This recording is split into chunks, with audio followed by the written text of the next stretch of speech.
Hey guys, Jesse here. Welcome to my channel where I talk all about domain format. I'm very excited today because I have a completely new video. I'm doing my first deck profile. I was trying to think of ways to showcase the strength of domain format by highlighting certain aspects of cards that get much better when playing our 4-player format. There are two aspects that I wanted to talk about. This deck profile will be talking about recursion. I have another aspect that I think gets much better in domain format, and that will be another video. It will be my second deck profile video. If you want to make sure not to miss the second video, you can go ahead and subscribe. You'll be the first to see it. Really quick, got stuff to plug. If you don't know what domain format is, you can watch my video on how to play. You can join the Discord to talk to our other members, learn how to build decks, get some advice, or find people to play with. We just hit 100 members, and that's really exciting for us. We've been growing constantly. And to celebrate hitting 100 members in our Discord, the admins will be doing a weekly raffle throughout the whole month of December. They don't have all the details yet, but if you make sure to go to the Discord and join now, you won't miss out. I also have a Twitter that you can follow. I'll make sure to link. I have deck lists to show off to people. You can look at those if you want. This deck list will also be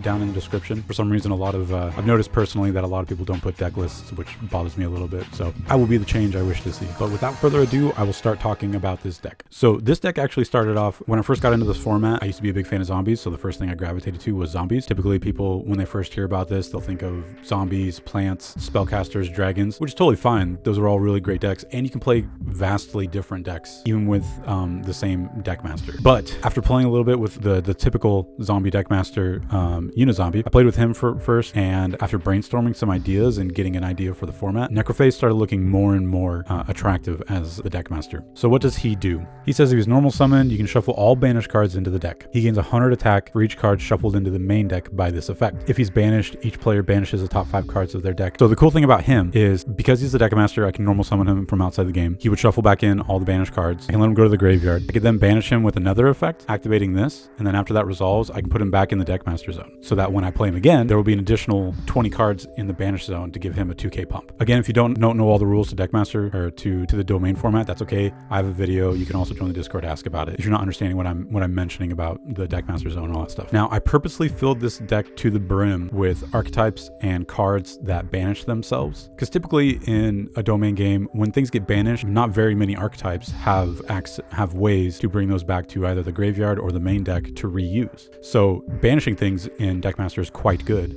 whereas banishing your own cards is usually not all that great. A lot of people avoid things like Pot of Desires or something like that. But in this deck, all the archetypes that banish themselves, all the cards that banish other zombies, completely negligent in this deck. What do I mean by that? I'll get started. The first thing I will talk about, which is a very powerful recursive zombie package, is the Zombie World package. Zombie World is a great floodgate. It turns all your opponent's monsters into zombies, which can mess up link material requirements, stops people from tributing summoning except zombies, so that can mess up True Draco, Monarch, stuff like that. And Doom King is quite the menace. It's quite easy to get him into the graveyard. He only requires that any field spell is in play. There's 4 opponents, so the chances of that being true at any point is much higher. He comes back, he can negate and banish. When you have Zombie World, he can negate and banish just about anything, and that happens on every single turn. There's 4 players. He's quite strong for those reasons. This makes it easy to get this out, and this makes it easy to get him out. Obviously, I'm going to play this guy just because he's really good. A lot of people, when this hits the field, they look for ways to banish it. One of the best ways to deal with him. But we're big brain. We're ready for that. And I guess before I go any further, I'll just get all the generic stuff out of the way. So we got our generic removal. I typically always jam these cards. You have to have a really good reason not to play them, and I haven't had one not to play them yet. These are all searchers and extenders. Last Will is bonkers. It's so much fun to play with this card in domain format. Foolish Burial, I think, is a staple for just about any archetype. 1-for-1 can go get us the Globe Bloom or the Mayakashi starter. These are all the generic card draw packages. Painful Choice, again, bonkers card that you get to play in domain. Pop of Avarice, a lot better than I think people give credit for in our format, because typically when you think of lines of play, you take into account that you have multiples of every card. Well, in domain format, once you complete a line of play, you've used up all those 1-ofs. This was able to shuffle them all back in to reuse, search up again.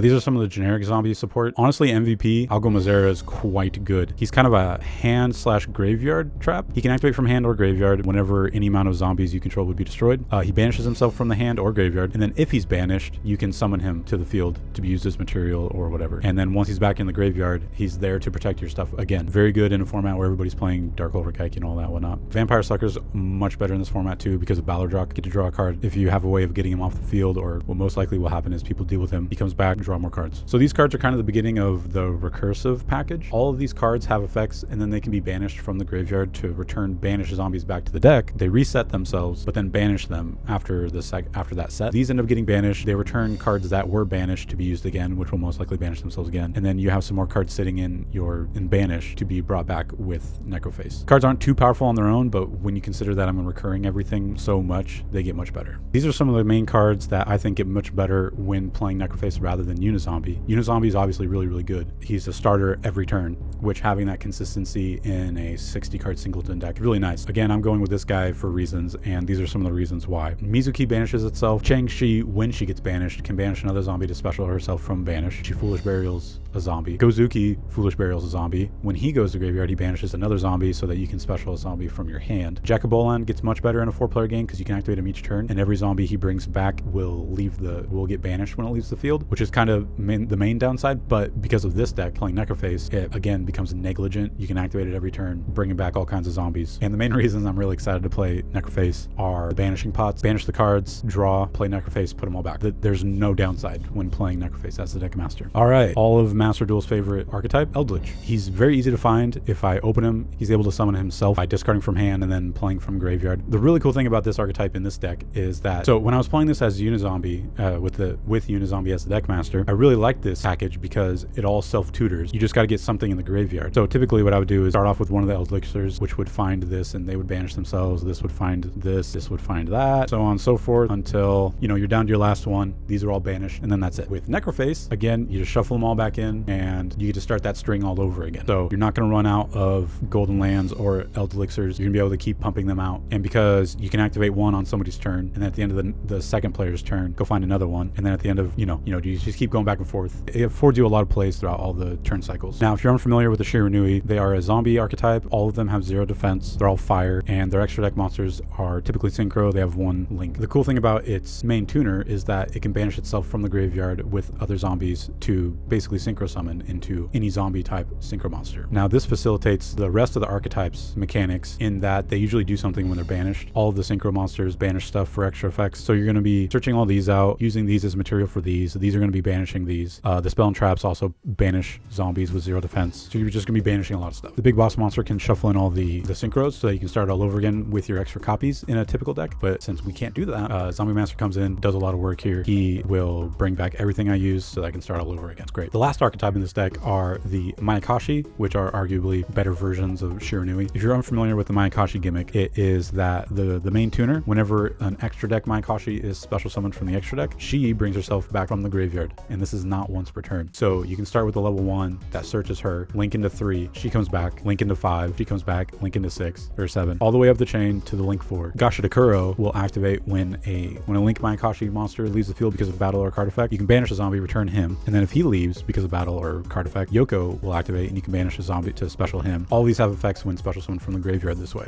He says he can be unaffected by card effects, pop a monster, pop spell trap, mill somebody for 3, not destroyed by battle. The boss monster, Absolute Zero, is quite good because up to twice per turn, whenever any effect activates in a graveyard or a monster is returned from a graveyard, you can target a monster, reduce its attack to 0 permanently, and permanently negate its effects. Quite good. And when this can activate twice each turn, and there's 4 turns in a turn cycle, she becomes a menace.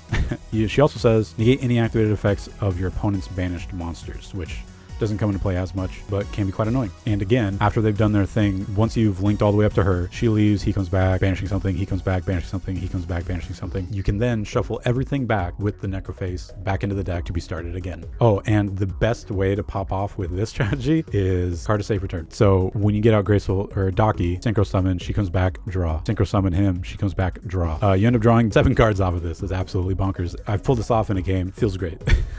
And just in general, card to safe return, really, really good zombie strategy card. So yeah, that is my Necroface deck. I feel like this really hits home the theme of banishing and recurring. If I had to be completely honest about like what this deck, if it has any weaknesses, you are trading off using Necroface rather than Unizombie. The trade-off being that Unizombie is always a starter, gets garnets out of your hand, whereas Necroface allows basically an indefinite amount of recycling and can a lot of times come out with more than 3k attack and be a beater. So those are trade-offs. I do think this deck is one of the better examples of of recurring in domain format. It's really fun. It wasn't a difficult deck to put together. I will be doing another deck profile video about the other aspect of domain that I think will get overlooked when new people get introduced to the format. Another aspect that gets much better in domain. So keep your eyes out for that. I will be doing that. If you have any opinions on this, I would love to hear them in the comments. I have enough time to respond to everybody, so I will try to respond to everybody. After seeing this deck profile, are there any archetypes you can think of that are this recursive in this way that you think would be good for domain? If so, let me know. And until next time, I'll catch you later. Thank you for watching.